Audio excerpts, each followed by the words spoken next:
Well, hello. Thank you for taking a few minutes to join me here. I want to just read a document to you. This is a document I have referenced before. It's a document I have, talked about and pointed you to, and I don't know necessarily that everyone has read it or looked at it, so I'm just going to take a few minutes to read this to you because I think it's important for you to know what this document says and the implications of it, okay? Now, this is a court document. It is from the case of the state of Indiana versus James Stephen Allen. I'm going to give you the case number if you want to look this up on the state's website, or you can get all these same records the same as I did. The case number is 72C01-1206-FA-000006. It's from the Scott County Circuit Court. It was filed June 8th, 2012. Status was decided May 12th, 2019. So that would be roughly 6 years ago, I think, if I'm doing my math there, was the decision on this. My understanding is, and I believe it is true, last I knew, the James Stephen Allen is still in prison because of these activities. Now, the charges here. Charge 1, child molesting. Charge 2, child molesting. Charge 3, child molesting. Charge 4, child molesting. Charge 5, child molesting. Charge 6, child molesting. Okay? Now, I think we all know enough. If you get 6 counts of child molesting, what that means, okay? So, and how many people had to be involved and so forth. Okay, so 6 counts of child molesting. The defendant, James Allen, was arrested. He went to incarceration. His father paid $100,000 bond to get him out of jail, bring him to a home for home incarceration. Here is the hearing about the bond stuff. It says, this is on August 13th, 2012. It says, the court conducts an initial hearing on information. Defendant waives the formal reading of charges. The court enters a plea of not guilty on behalf of the defendant. Current date remains as set. Court, having conducted a bond reduction hearing on July 31, 2012, now sets the defendant's bond at $100,000 at 10% cash, plus a pretrial home incarceration at 501 Cox Ferry Road, Salem, Indiana, with GPS monitoring. Now, to be clear, these people do not live here anymore. Don't go to this house. Don't harass anybody who lives at that address, because they do not live there, okay?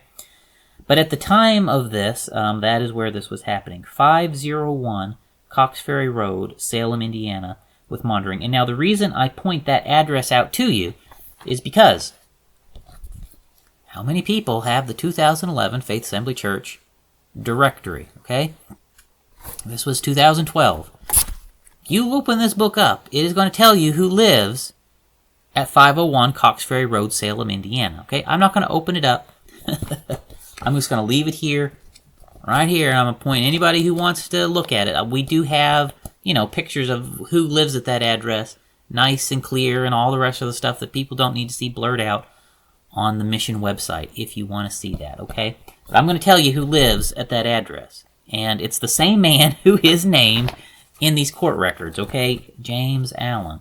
And not just James Allen, this victim, but James Allen's father, who, is mentioned here in these records, okay? Who is the pastor of Faith Assembly Church. Again, they do not live there anymore. Please don't go there to harass the people who live at that address. Now, that happened. His father paid his bond. His father got him out of jail. $100,000. His father brought him to live in his house with him. And there he lived.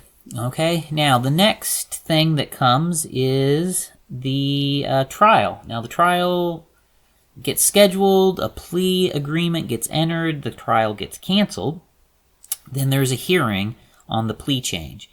This is April the 15th, 2013 now. It says the defendant enters a plea to a lesser included offense of count 1 child molestation as a Class B felony pursuant to the plea agreement.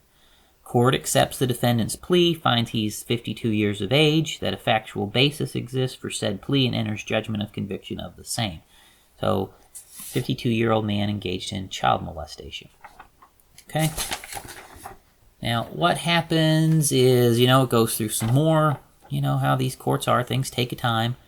You get it about a month later, May the 13th, 2013, the sentencing happens. And the sentencing occurs. The judge is Roger Duval, and I'm going to read what he puts in the record. Comment. Pursuant to Indiana Code 35-50-6-4B and D, the defendant is a credit-restricted felon. State and defendant agree that the defendant is a, quote, sex offender, as defined in the Indiana Code, a sex and violent offender, as defined in the Indiana Code, and also a sexually violent predator, as defined in the Indiana Code, and shall be subject to registration on the sex offender registry, according to the Indiana Code. Goes on to talk about the registration information. Now, what do we have here? We have a court-convicted, sexually violent predator living in the pastor's home. That is what you have at Faith Assembly Church, okay? Now, what I want to point out to you, brothers and sisters, is I was in the home during this period of time. James Allen never told us any of this. I actually was a witness there to him being in the home. James Allen has been hiding so much stuff from us over the years. There's a reason that he has lived like a recluse and has acted so strange, and he kind of only hangs around sometimes weird people. Gotta say, picks a little bit of weird people to be his friends.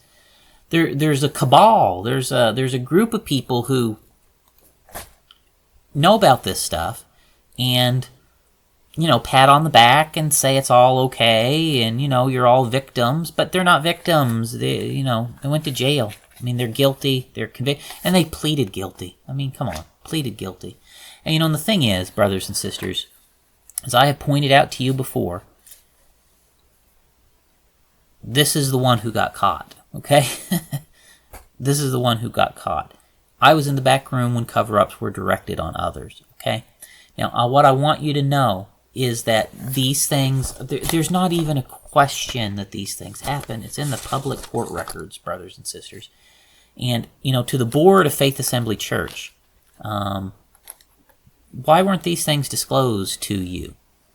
Why haven't you been aware of these things? Why haven't you done anything about these things?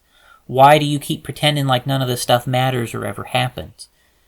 Don't the members of the board know that they are the ones who ultimately have a legal responsibility under the laws of the state as it relates to the church for these things? You really need to seriously consider what you're doing, because at this stage, there are multiple witnesses who were in the cover-up meetings who are on this side of things. And there are also multiple victims who are on the outside on this side of things. And we're not under your brainwashing anymore. We're not in fear of you anymore. You've lost that ability of hold on us that you had as long as you thought you had us under your thumb. And maybe if you hadn't treated us so disrespectfully and abusively and rudely as we very quietly exited the church, right? You might have still had a good deal of respect from us, but you've lost a lot of that with the way that you treated us. And I want to encourage you. It's time to start thinking about doing the right thing here. Okay? It's time to start thinking about doing the right thing. Because, it's not always possible that window of time to do the right thing will be there. So we need to do the right thing, brothers and sisters. The right thing needs to happen. And what I want to do is I just want to encourage you. Think about what is the right thing here? What is the right thing that we need to do in light of this information, in light of facts that just simply cannot be dismissed? And how can these years have went on without all of these things already being brought out and exposed? How could it be that years have went by that nothing is done about this sort of stuff that's been going on? I played you an audio clip in a recent video of a preacher explaining that he was taking his mother off all the medical treatment at a hospital that the doctor recommended she be under and took her home against all medical advice. That is what I confronted, that situation, when I was ultimately harassed and thrown out of the church and then sent letters that I spoke against the ministry of the church. Well, that is specifically what I spoke against, was a man taking his mother off his medical treatment, brothers and sisters. I have that's all recorded. Don't you think that's not recorded? It is recorded. I got the recordings.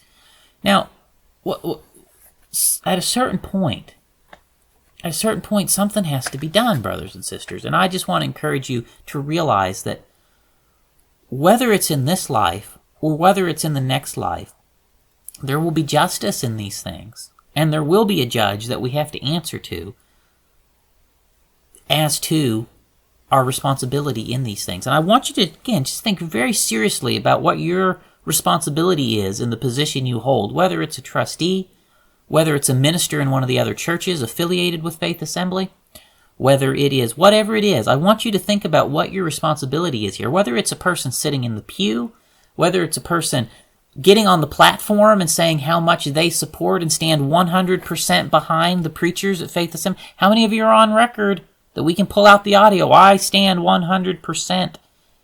I want you to think about what you're doing and what you're saying, and I want you to think hard about this stuff, because I know there's something in the mind that the dots don't connect for you, and I hope and pray that the dots are starting to connect for you, because they really need to connect to you. You're putting yourself at risk unnecessarily by doing these things, okay? And as I end here, I just want to say, let me end with this. You know, when we're inside the message and we're inside Faith Assembly Church, I know exactly what it's like. You know, we're saying to ourselves, this is a trial. This is a trial, and when we finally get through this trial, everything's going to be fine. This is what's going to perfect us.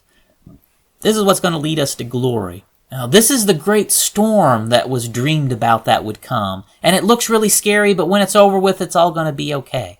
This is all of these different things that, you know, people will be pointing to try and say, this is some scary thing, but we just bear it out. On the other side, we're all going to go in the rapture as our reward. Is it possible you have been tricked and brainwashed? I would go so far as to say that is exactly the truth. None of the other times, and nothing they've told you was going to happen has happened. The Shemitah, the Jubilee, the blood moons, 2004 and a half, on and on and on and on. None of it has ever happened. Their track record on that is just as bad as their track record on this stuff. Okay? I'm afraid we have all been deceived, brothers and sisters. And I hope and I pray that you can start to wake up and extricate yourself before serious things may start to happen, okay? And that's not a threat. That is a brotherly, loving caution and warning, because I care for you people. All right, now, God bless you all.